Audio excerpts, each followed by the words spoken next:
Olá, meus amigos, muito bom dia. Sou o Dr. Antônio Martins Farias, sou contador, sou advogado e moro em Santa Cruz do Capibaribe. Hoje são 9 de março de 2026. Deixa aqui o meu e-mail, meu telefone, caso queira entrar em contato comigo, fiquem à vontade. Eu não sei, eu peço venha desde antecipadamente, porque eu tentei gravar com o telefone que eu estou acostumado, mas é a terceira vez que no meio, no meio da gravação ele interrompe. Não sei por que deu, vamos dizer assim, o telefone está trabalhando contra mim hoje. Não tem problema não. Mas vamos lá. Então eu quero deixar aqui, eu quero primeiramente agradecer a Deus por estar vivo, é você, minha irmã, meu irmão, meu amigo, minha amiga que dá seu like, seu dislike. Obrigado aos 927 inscritos no meu canal. Obrigado às 25 pessoas que visualizaram o meu último vídeo. Muito obrigado mesmo. Eu acho que se eu não falei, vou falar. Se eu falei, vou repetir. Deixo meu e-mail, meu telefone. Caso queira entrar em contato comigo, fiquem à vontade. Acho que eu pedi. Porque eu estou, como dizer assim, aqui no Nordeste, uma expressão, estou vexado. Porque eu estou vendo a terceira tentativa, né? Como eu falei, e eu estou quase atrasado. Eu estou preocupado com isso. Vamos lá. Hoje, agora entrando diretamente no assunto. Corrupção, hoje o título eu trato do seguinte: corrupção, imóveis de luxo, democracia. Para onde caminha o Brasil? O editorial de hoje eu convido vocês a analisarem comigo temas que eu trago para o debate que eu acho fundamental. Como analista institucional, com visão democrática, não posso deixar de abordar esses assuntos fundamentais, né, para o movimento que vive o Brasil, a corrupção que afeta diversos setores da sociedade, a necessidade de preservar a democracia. Né? Apesar das tensões e dificuldades enfrentadas, né, nos últimos anos, nossa democracia ela continua sustentada pelas instituições. Os três poderes seguem em funcionamento, mesmo sob pressão e disputas políticas. Né? Entretanto, é preciso reconhecer que existem setores da vida pública que atuam mais preocupados com interesses particulares do que com interesse coletivo. Isso é uma grande verdade. Convido vocês a permanecerem até o final deste vídeo para refletirmos juntos sobre os caminhos que fortaleçam as instituições e contribuam para o bem-estar da sociedade brasileira.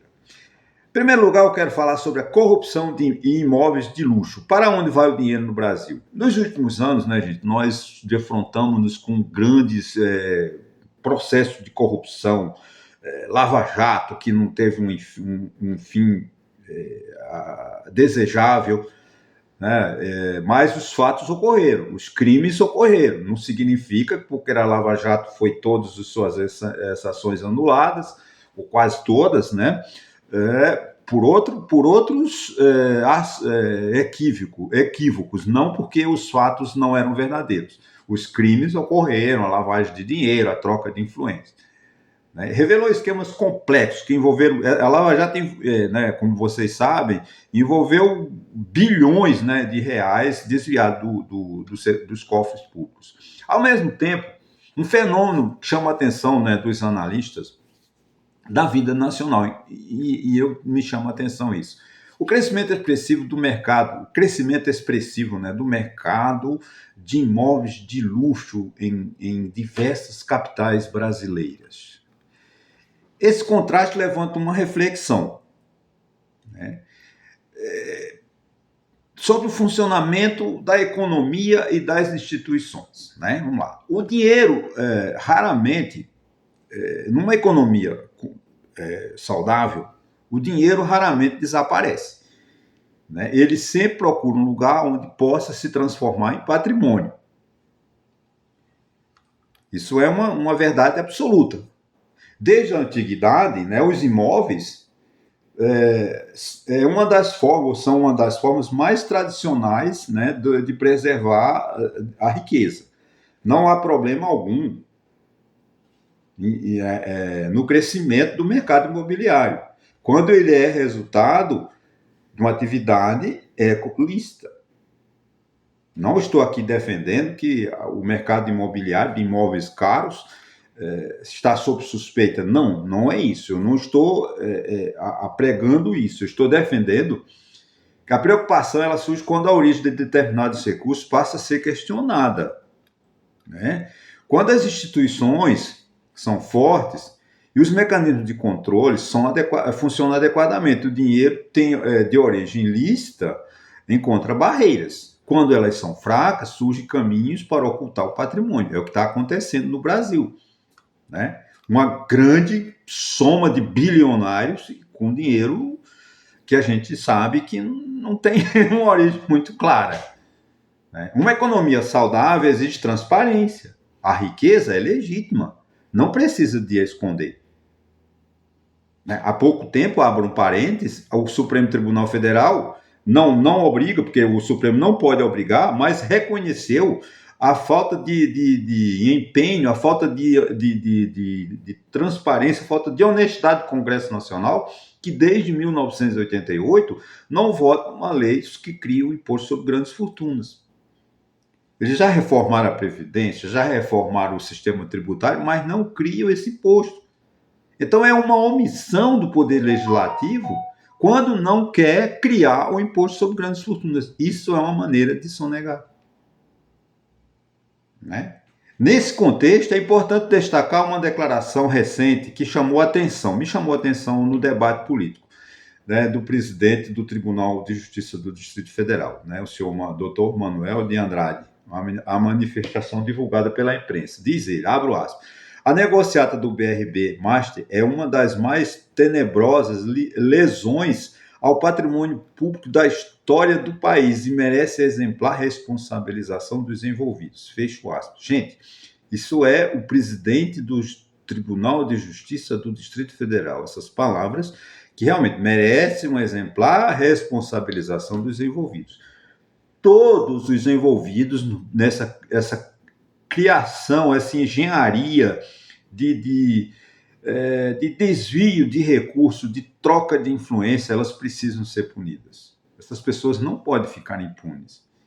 Declarações dessa natureza, elas reforçam a importância das investigações sérias, transparência, responsabilização quando há suspeitas de irregularidades. Não importa quem seja.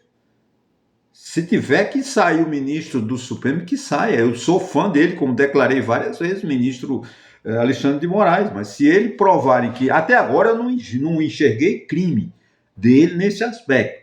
Porque, lamentavelmente, não vamos aqui querer a honestidade do ministro, simplesmente aplicar a desonestidade ao ministro, tanto ao Dias Toffoli, né, quanto ao Alexandre de Moraes, o fato deles se comunicarem com o banco, com o dono do Banco Master. Todo mundo em Brasília se comunicou com ele, porque ele era um grande, vamos dizer assim, influenciador. Ele movia festas, ele promovia encontros, seminários, debates internacionais. Não tem como as autoridades não tê-lo como provavelmente na sua agenda telefônica. Não vejo crime dele ter ligado para o ministro Alexandre de Moraes no dia que foi preso. Se o Alexandre de Moraes tivesse cancelado a prisão dele, tudo bem, mas não cancelou.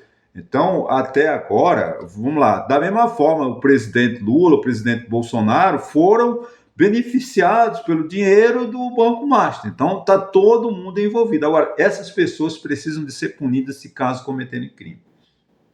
Isso que eu quero chamar a atenção.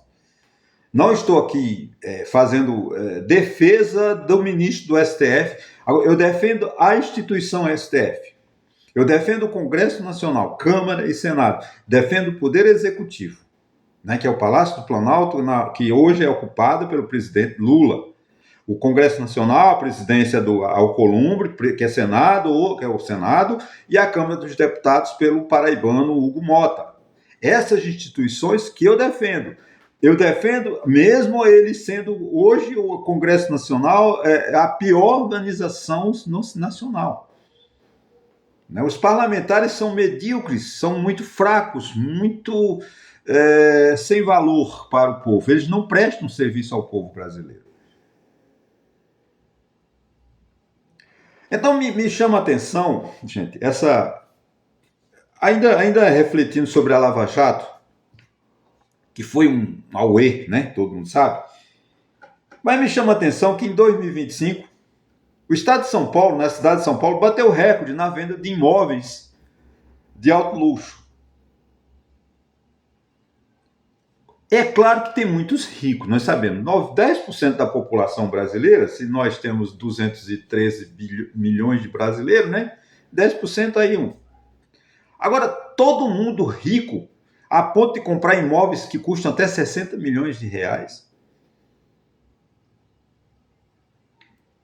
Então é preciso que o governo crie uma instituição, isso é o Imposto sobre Grandes Fortunas, que desde 1988 o Congresso Nacional se omitiu ao criar. Ele fez essa reforma tributária que o povo está dizendo, a reforma tributária mudou o sistema. Gente, essa reforma tributária ela é altamente prejudicial ao cidadão.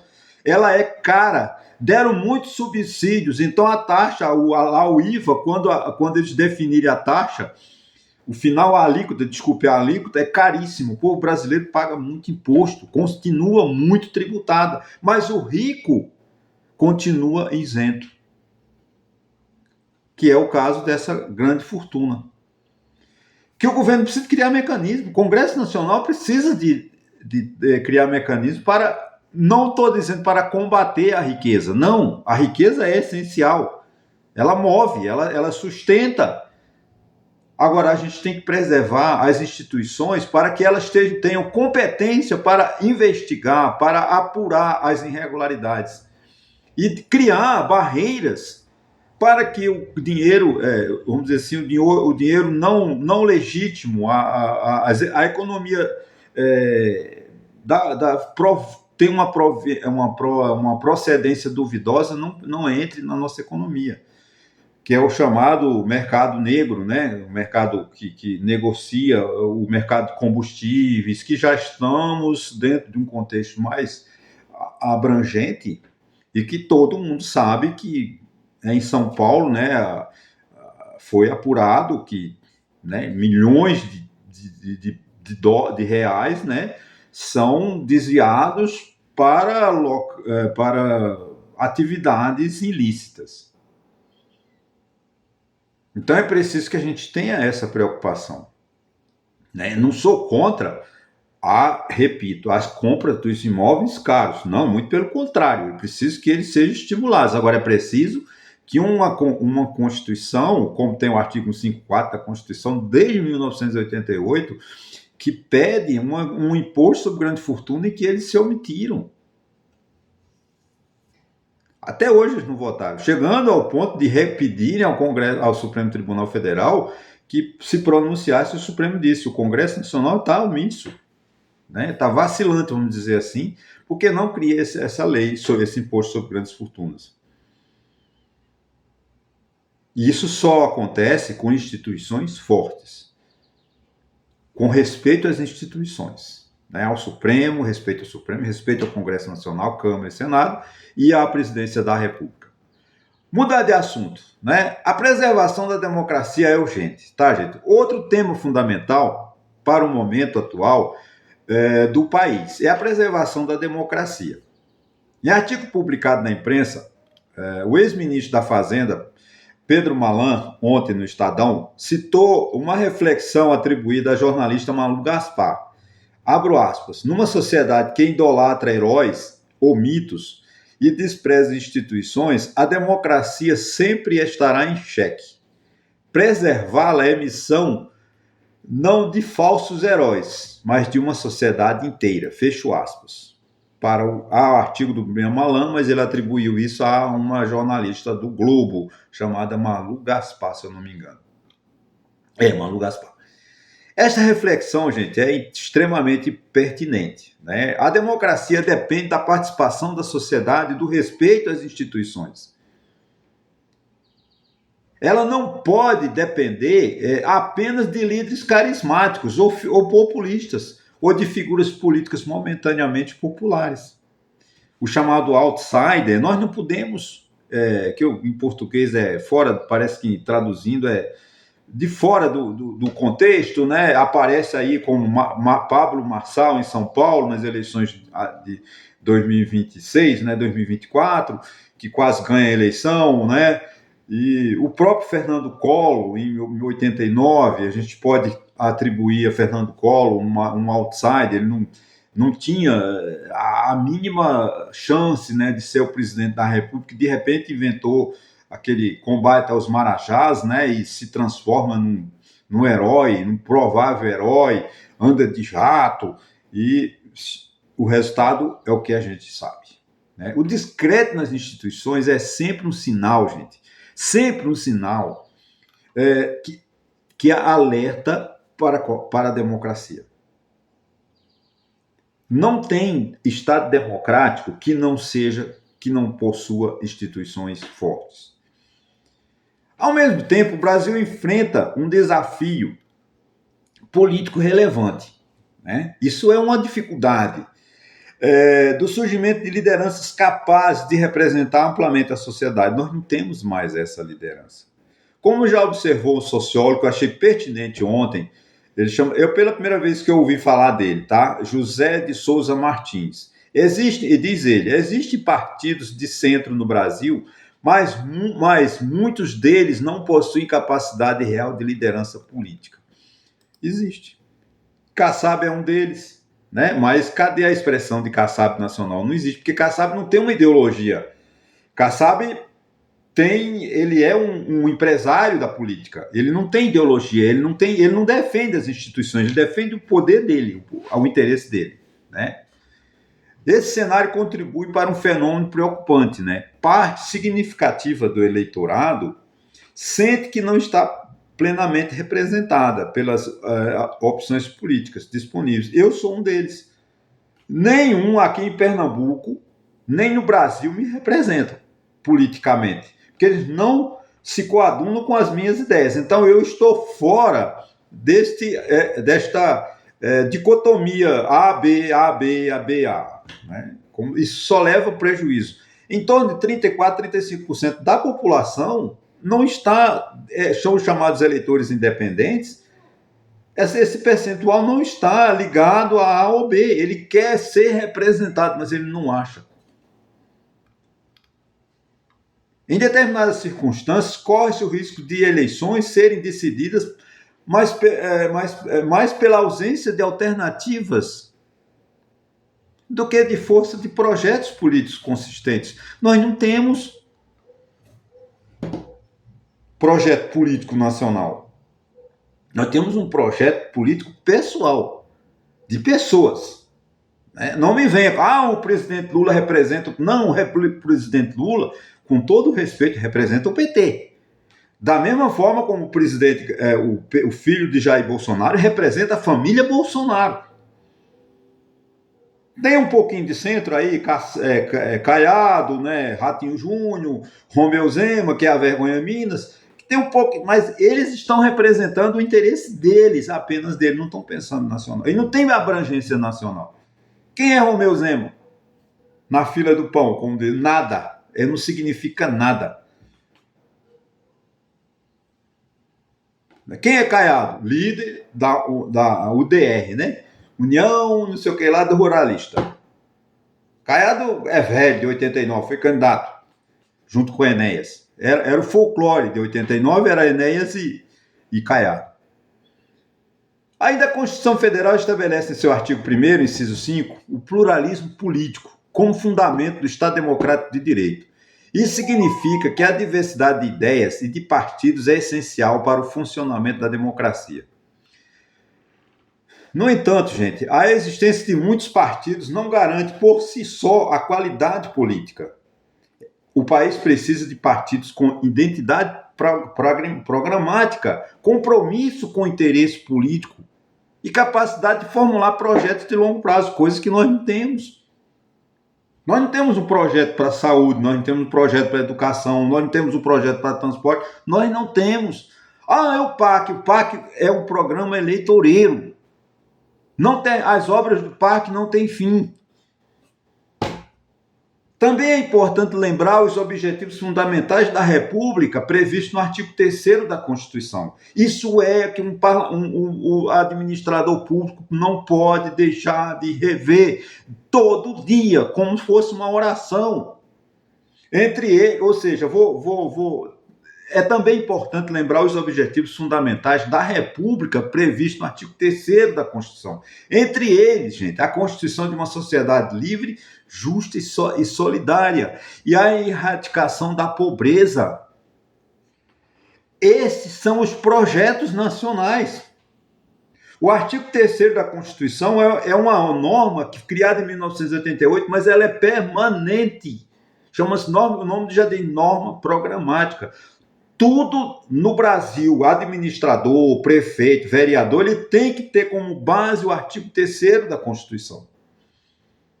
Constituição de uma sociedade livre, justa e solidária, erradicação da pobreza, acabar com as desigualdades regionais. Mas aonde é que a gente vê isso? Esses princípios, gente, devem orientar toda a ação política do país, coisa que a gente não está vendo. A gente assiste o quê? Aos 2 candidatos ou 3 debatendo entre eles, tentando um surchar o outro. Isso não é verdade. Parece aquela brincadeira de criança que quando entra vão para um rio ou para um mar, fica jogando água um no outro, se molhando, ou naqueles bancos de areia, né? As crianças ficam brincando de jogar areia. A nossa política é isso. Os candidatos, eles não têm projeto nacional, mas ficam jogando areia um no outro. E a areia, como diz assim, quando tem 2 cachorros brigando, você joga areia, os cachorros aumentam a violência. Esse é o grande problema. Gente, já na conclusão, o crescimento econômico é importante. O mercado imobiliário é importante. O funcionamento da política também é essencial. Mas uma sociedade madura, gente, ela precisa de fazer uma pergunta fundamental. A riqueza que vemos crescer nasce do trabalho produtivo ou das sombras da corrupção? No Brasil, a segunda opção está sendo mais verdadeira. A economia está crescendo sobre as sombras da corrupção. Isso é muito triste. Como é que eu vou falar para o jovem que ele tem que trabalhar, que ele tem que ter responsabilidade, que ele tem que ter ética, se os nossos dirigentes não dão exemplo? Fica difícil, né, gente? Fortalecer as instituições e preservar a democracia são condições indispensáveis para que o desenvolvimento econômico seja também um desenvolvimento moral, social e social do país. Sem esse tripé, desenvolvimento social, moral, esse binômio, né, desenvolvimento econômico com desenvolvimento moral e social, a sociedade não vai a lugar nenhum. Nós precisamos de uma sociedade que transfira valores, que transmita valores para a próxima geração.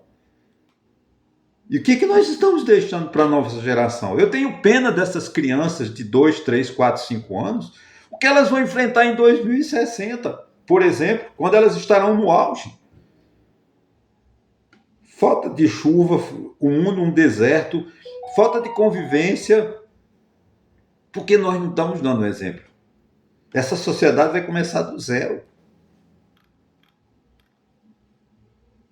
Então, gente, fica aqui essa reflexão. Você que chegou até o fim, me aguentou até o final, eu quero muito agradecer demais aos 927 inscritos. Pedir que você se inscreva, se não se inscreveu ainda, se inscreva no meu canal. O meu objetivo aqui, gente, é uma escola.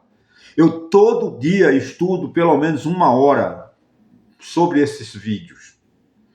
Eu não faço eles aleatoriamente, não. Eu projeto, eu programo, né, para que a gente possa refletir, discutir os assuntos. Eu acho aquela declaração do presidente do Tribunal de Justiça do Distrito Federal, que ela assusta. Né? Porque o presidente do Tribunal de Justiça que afirma uma coisa dessas. Também a citação, né, do artigo do Pedro Malan atribuída à jornalista Malu Gaspar, do Globo, numa sociedade que se idolatra heróis, ou mitos e despreza instituições, a democracia sempre estará em xeque. Preservá-la é missão não de falsos heróis, mas de uma sociedade inteira.